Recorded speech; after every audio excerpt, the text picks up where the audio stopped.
Dear all, I am Dr. T.G. Manjunath, Associate Professor and HOD, Department of Tribali, Sai Vidya Institute of Technology, Bangalore.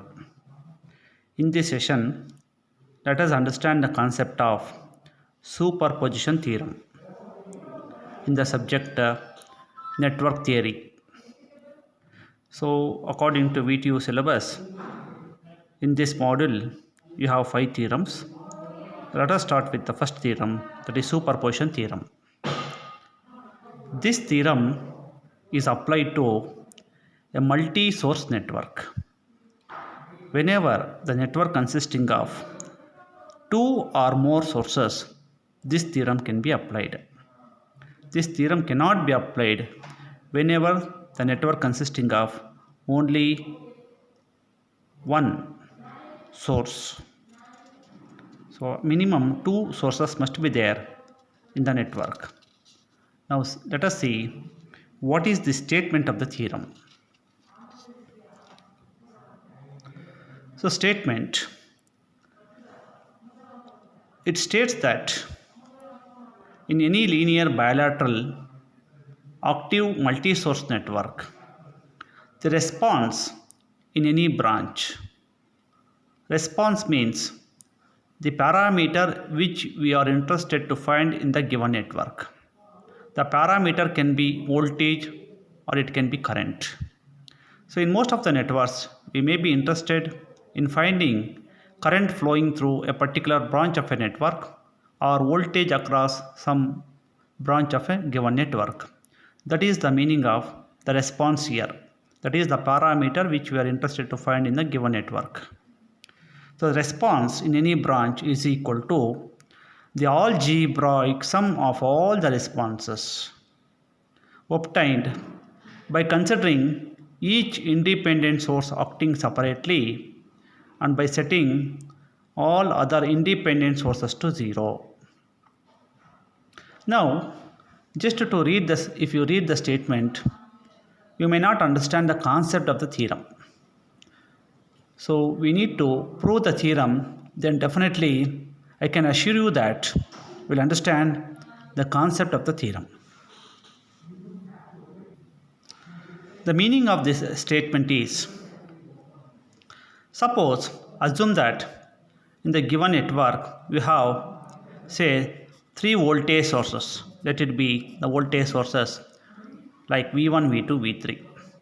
In the given network, a complicated network. Then assume that you are interested to find current flowing through some resistance. Say resistance, let it be say 10 ohm resistor, the load resistance. I am interested in finding current flowing through 10 ohm resistor in the given network when there are 3 voltage sources in the given network. Now how to solve by applying this superposition theorem? Assume that current flowing through this resistance is I here. Now assume that all the 3 voltage sources are independent voltage sources, not dependent.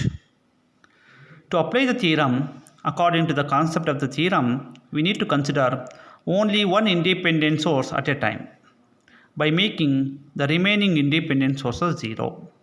First consider the voltage source, let it be V1, and make these 2 sources 0 in the given network. How to make voltage sources 0? Short circuit, create the short circuit, rewrite the circuit. Then the current flowing through 10 ohm resistor, let it be I dash when you consider the voltage source V1. Find the current I dash flowing through RL by any method, either by applying KVL or KCL, whichever is the convenient. We'll get the current I dash. Next, case 2, consider V2, make V1 and V3 0. Then again rewrite the circuit.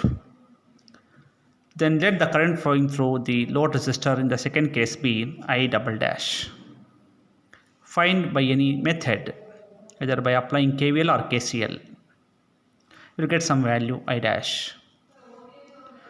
Case 3, consider V3, that is the one more source, independent source. Make the first 2 independent sources 0. That is again create the short circuit, rewrite the circuit. Then find the current flowing through the same resistor.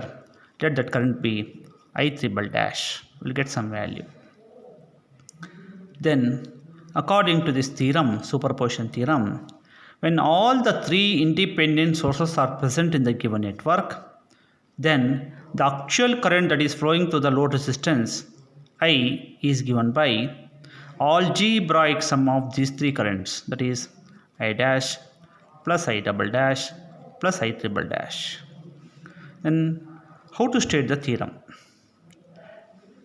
To state any theorem, we need to use the words linear bilateral, because all the theorems which we are going to discuss in this module are applied to linear networks and also the bilateral networks. What is the meaning of linear network? A network which consisting of linear elements like resistor, inductor and capacitor. What is a bilateral network? In a bilateral network, the relationship between the voltage and current remains the same for either direction of current flow. Okay, so hence all these theorems which we are going to discuss in this module are applied to the linear and bilateral network. That's why to start the statement we need to use the words specifically it is applied to linear and bilateral networks. So now what is the statement of the theorem? It states that in any linear bilateral network or a multi-source network, the response, which is the response here, I, response, in any branch, which branch, say this load resistance branch, is equal to what? Is equal to algebraic sum of all the responses. So algebraic sum of all the responses obtained. How they are obtained? By considering each source acting separately and by making remaining sources zero. So how they are obtained? By considering each source acting separately and by making the remaining sources zero.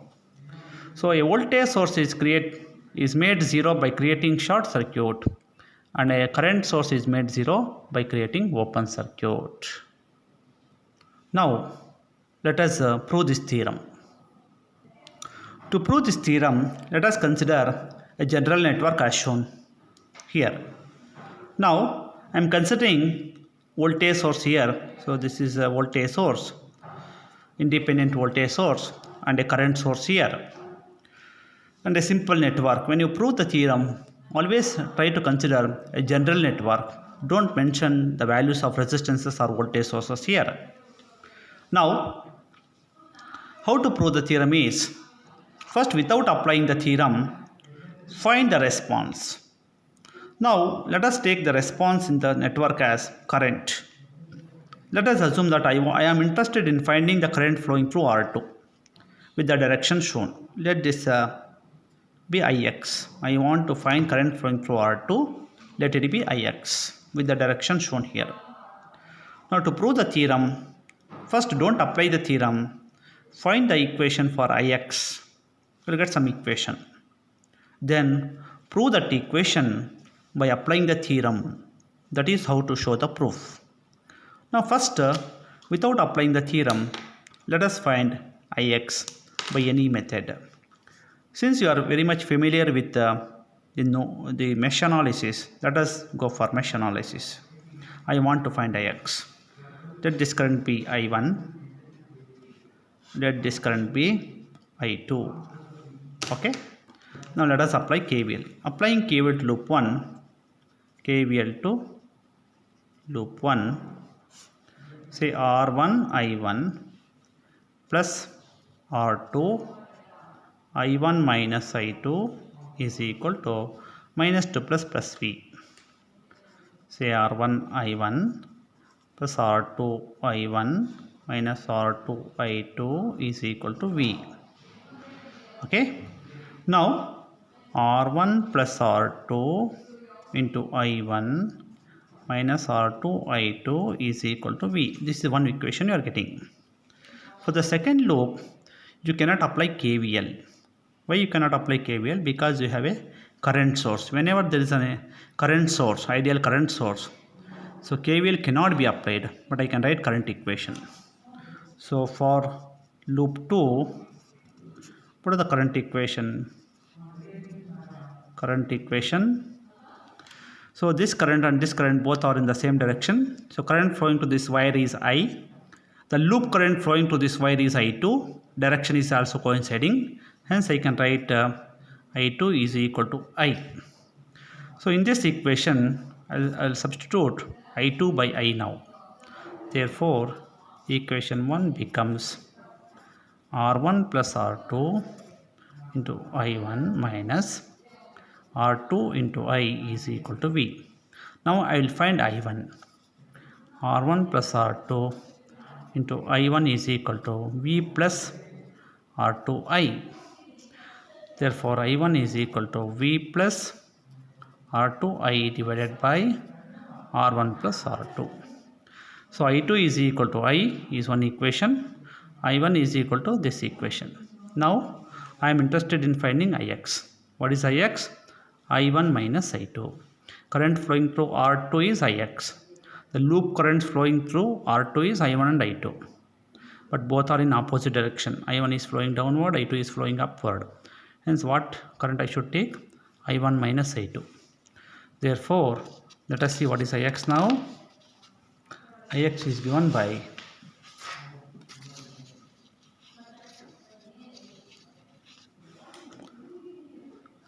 so Ix is equal to I1 minus I2.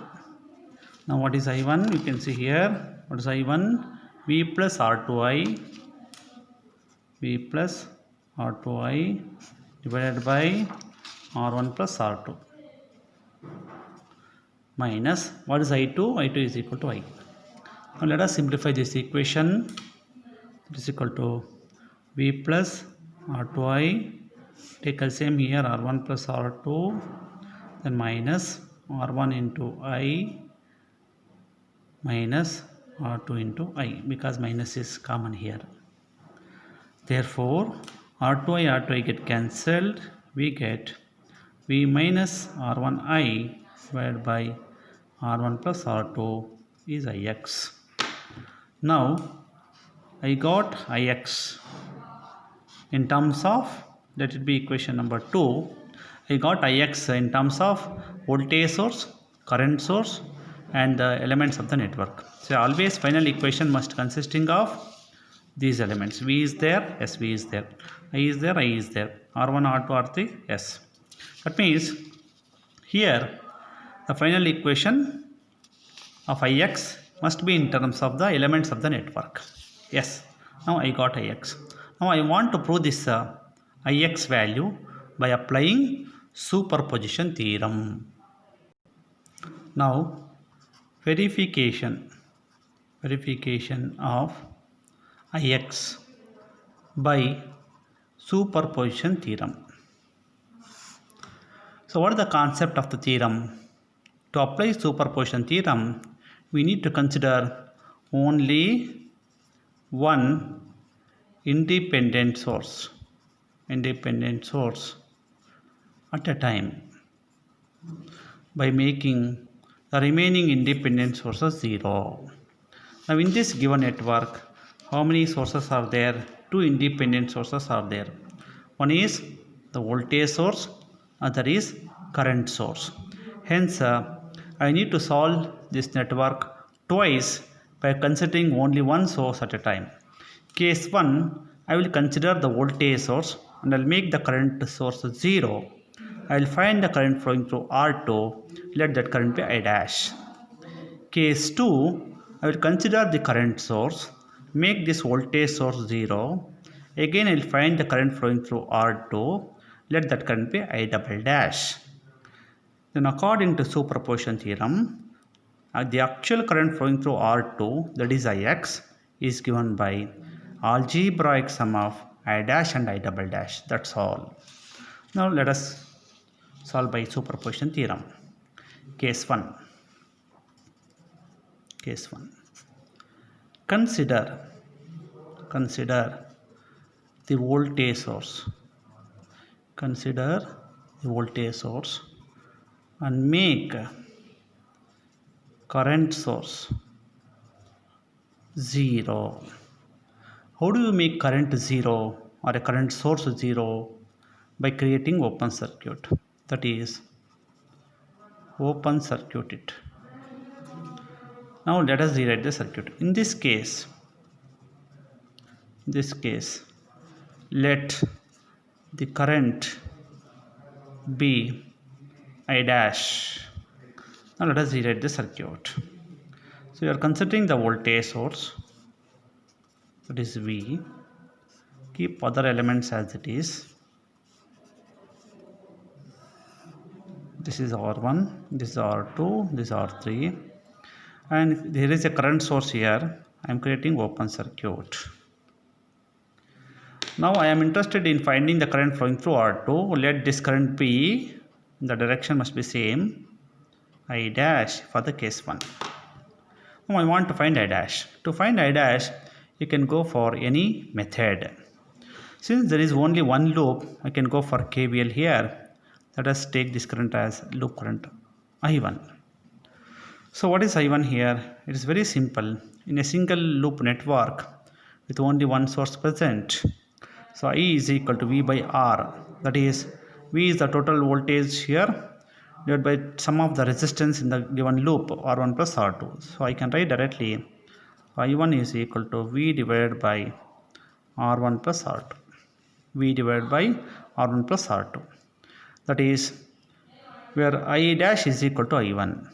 Therefore, I can write I dash is equal to I1, that is equal to V divided by R1 plus R2.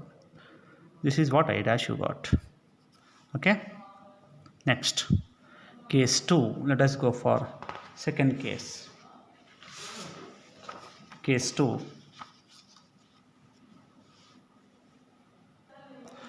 Case 2. Consider the current source and make voltage source 0. How to make voltage source 0?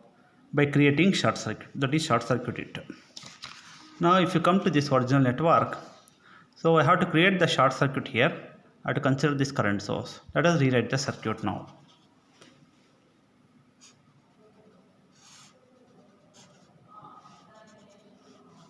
So I am considering this current source I. So elements of the network R1, R2, R3. Now I have to create, there is a voltage source here. I have to create the short circuit. Now I am interested in finding the current flowing through R2. Let this current be I double dash for the case 2. Now again let us solve by loop analysis. Take this current to be I1. Take this current to be I2. So let us solve for I1 and I2. Applying KVL here for the loop 1. KVL to loop 1 can be applied successfully. So R1 I1 plus R2 I1 minus I2 is equal to 0 because there is no source in the first loop.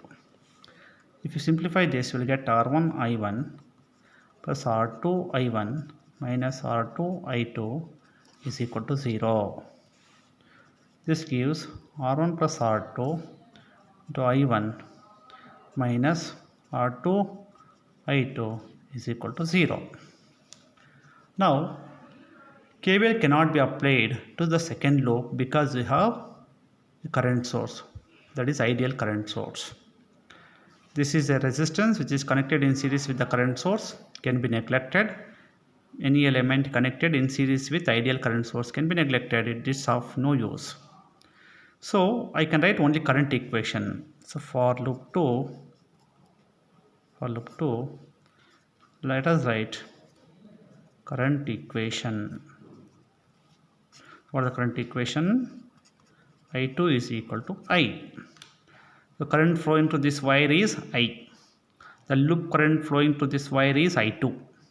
Hence I can write I2 equal to I because direction is also matching. Now, so I got I2 from this equation. Let us find I1. From this equation, R1 plus R2 into I1 is equal to R2 I2. But you know I2 equal to I, therefore R2 I can write. R1 plus R2 into I1 is equal to. Therefore, I1 is equal to what? R2 into I divided by R1 plus R2.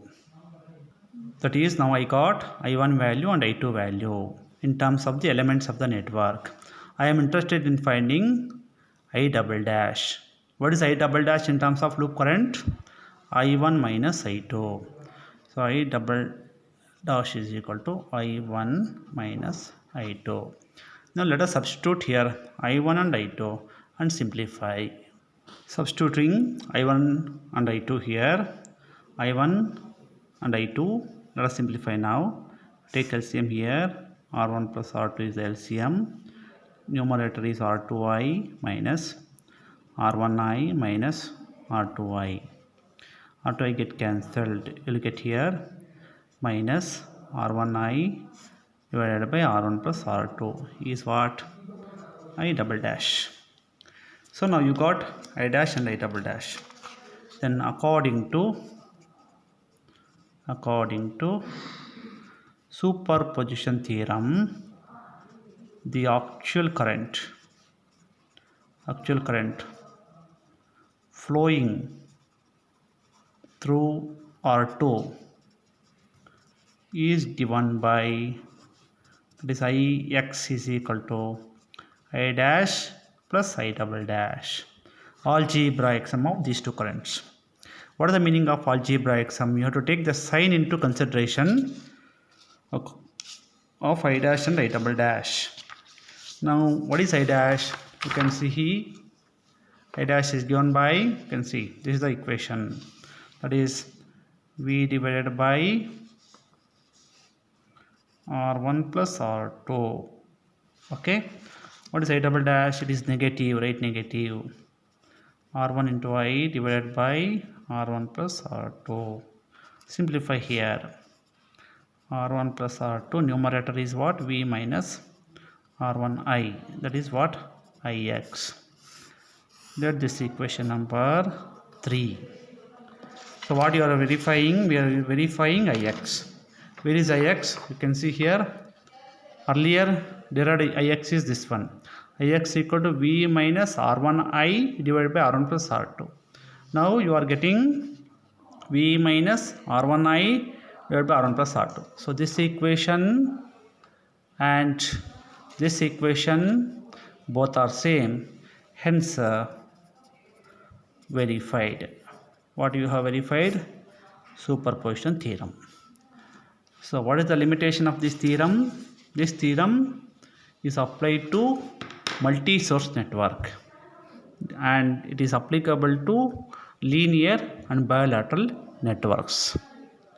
I hope all of you have followed the proof. Let us meet in the next session. Thank you. So you can see the statement once again. It says that in any linear bilateral multi-source network, the response in any branch is equal to the algebraic sum of all the responses obtained by considering each independent source acting separately and by setting the remaining independent sources 0. So at any time, you cannot make the dependent sources 0 in any network. That's why. So you can make only independent sources 0. You cannot touch the dependent sources. So depending upon how many independent sources are present in the given network, that many times you need to solve the network by considering each source in the given network. If you solve some problems, definitely you will get a clear idea about this. Thank you.